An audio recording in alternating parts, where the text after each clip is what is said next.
les photoulaises, bonjour, j'espère que la semaine a bien commencé. Je suis la princesse Photoula, vous me connaissez déjà. Dernièrement, on a tellement parlé de violence conjugale, infidélité. Et par rapport à vos commentaires, vos interrogatoires, je viens aujourd'hui vous parler de bonnes choses. Les bonnes choses, c'est quoi? Je vais vous dire un peu comment faire pour garder un peu plus longtemps le foyer, pour être heureux dans son foyer. Alors, nous tous, nous voulons être heureux dans un foyer, mais malheureusement, beaucoup d'entre nous ne comprennent pas que l'amour, ce n'est pas un sentiment. L'amour, c'est un art. L'amour, c'est un art. Donc, il faut l'entretenir et continuellement. L'amour s'entretient. Ce n'est pas parce que, oups, je suis tombée sur quelqu'un qui m'aime et puis le reste ne m'intéresse pas. Je viens m'installer et puis c'est bon. Non, il faut entretenir. Sinon, ça ne va pas. L'amour, là, va s'envoler comme il est arrivé. Hein. Donc, ce que je vais vous dire. Et le premier secret de son couple, c'est la motivation. Il faut être motivé mutuellement parce qu'une personne seule ne peut pas faire fonctionner vraiment bien un couple. Motivé, c'est quoi? Pose-toi déjà la question à savoir, est-ce que ce couple-là, est-ce que je veux vraiment cette relation? Est-ce que ça vaut la peine d'investir? Maintenant, par rapport à ta réponse, tu sauras ce qu'il y a à faire. Si tu te dis, ok, oui, je suis amoureuse, j'aime la relation, alors il faut être motivé, il faut investir le temps pour sa relation. Il faut mettre votre couple dans le plan de la réussite. C'est-à-dire, comme vous faites le plan professionnel pour réussir, travail, famille et tout ça, mettez votre couple dedans parce que le couple aussi fait partie, votre vie conjugale fait partie aussi de votre réussite. Vous voyez pourquoi ça? Parce que même si vous êtes le top manager, vous êtes directeur de quoi, je ne sais pas. Vous êtes chef d'entreprise, vous allez flamber de postes professionnels. À la fin, si vous perdez ce que vous aimez le plus dans votre âme sœur, là, vous ne serez pas non plus heureux. C'est pour cela que la première réussite d'un couple, en fait, il faut considérer votre couple comme une réussite, une première réussite. Et pour cela, il faut investir. Alors, je vais passer rapidement sur le second point qui est la communication. La communication est très importante dans un couple. Dans un couple, il ne faut pas garder les choses. Quand vous ne communiquez pas, vous passez le temps à accumuler des rancœurs, vous accumulez. À un moment donné, c'est tellement, ça s'explose, paf! Et c'est tellement volumineux que même il n'y a pas moyen de pouvoir régler les problèmes parce que tellement les problèmes il y en a. Donc communiquez, prenez la peine de dire à votre partenaire que bon voilà chérie, je ne vais pas bien parce qu'il y a eu telle chose, je me sens mal parce que telle situation a fait ci. Il faut donner, il faut parler de tes envies, il faut parler de tes peurs, il faut parler même de tes fantasmes. Donc allez en vacances à deux. Les vacances ne veulent pas dire en Europe ou je ne sais pas aux États-Unis. Non, allez même au village. Faites un voyage, vous faites 2 jours au village à deux. Si vous avez de petits enfants, il y a la possibilité de prendre un babysitter qui s'occupe des enfants pour vous permettre d'aller vous régaler à deux. Ce temps de deux là, ce temps à deux, c'est un temps où vous êtes en complicité. Vous créez vraiment vous créez une relation plus soudée. Vous parlez de vos projets d'avenir. Vous parlez de vos fantasmes. Pourquoi pas parler du futur de vos enfants? Donc, ce n'est pas parce qu'on est papa, maman qu'on ne vit plus sa relation. Hein, c'est très important. L'expérience a montré, je vais vous dire, vous n'allez pas croire. L'expérience a montré que les couples qui durent le plus longtemps ne sont pas automatiquement les couples qui s'aiment le plus. Ce sont des couples qui communiquent le plus, qui durent le plus longtemps parce qu'il n'y a pas de rancœur. On se dit tout. On ouvre son cœur au partenaire. Vous voyez un peu, on ne cache pas des choses.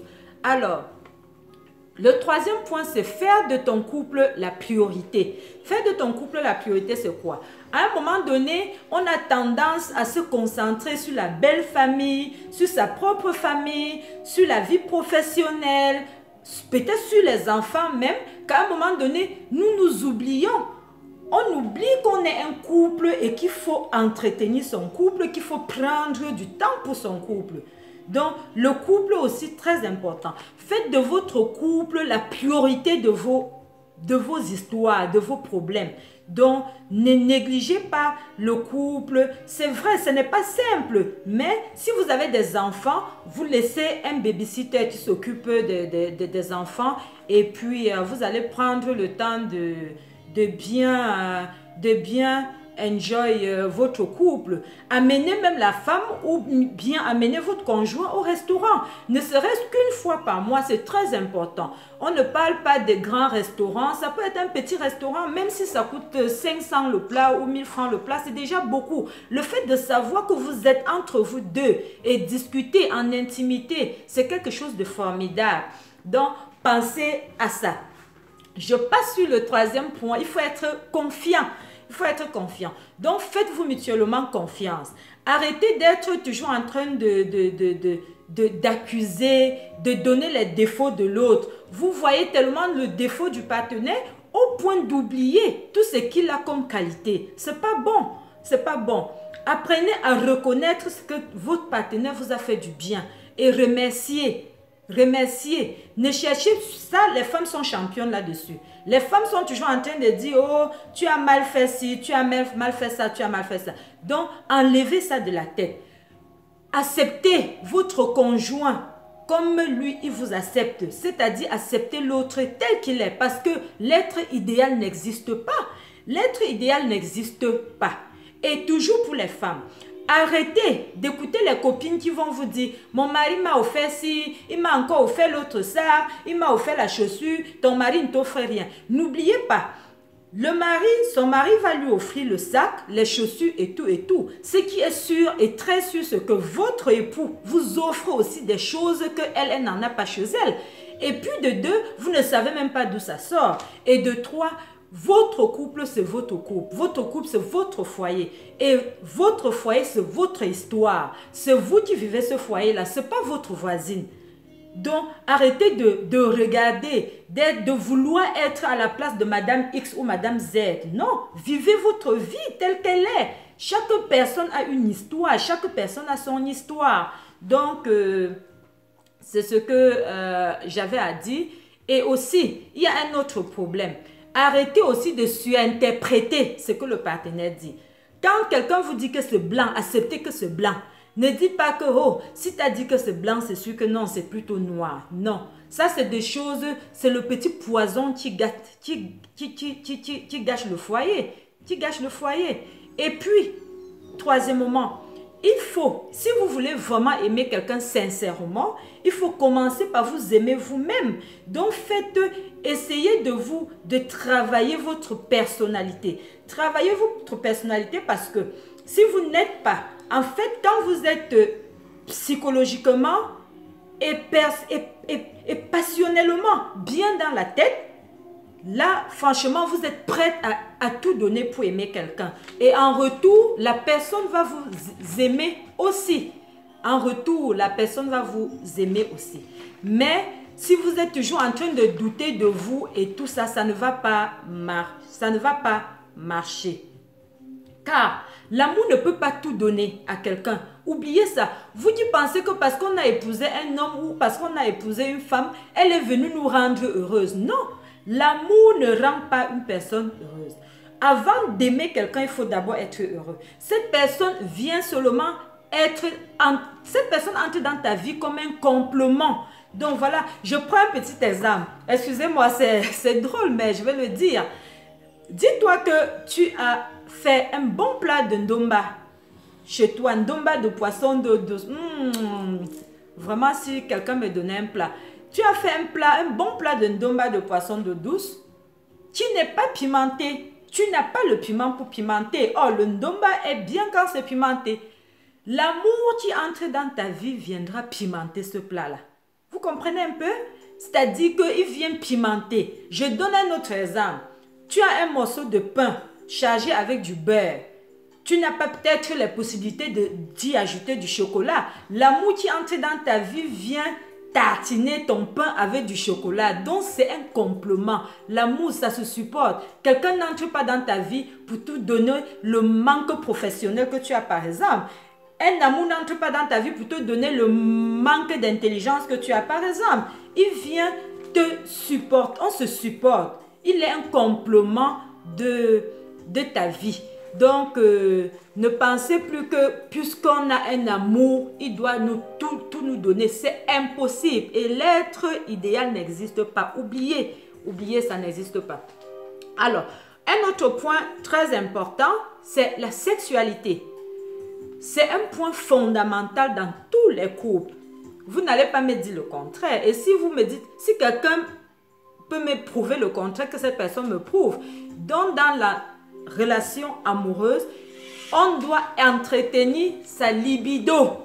Il faut entretenir la libido parce que à un moment donné, votre libido va baisser. Vous négligez. Ça baisse petit à petit. On néglige. On ne pense pas à la relation sexuelle.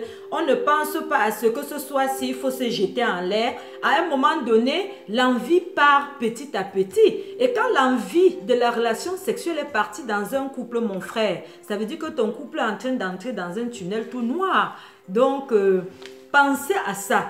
Et régulièrement, et faites l'amour autant que possible. Ça entretient aussi la relation sexuelle. Ne soyez pas chiche avec. Dieu a donné ça pour que un couple puisse s'amuser avec.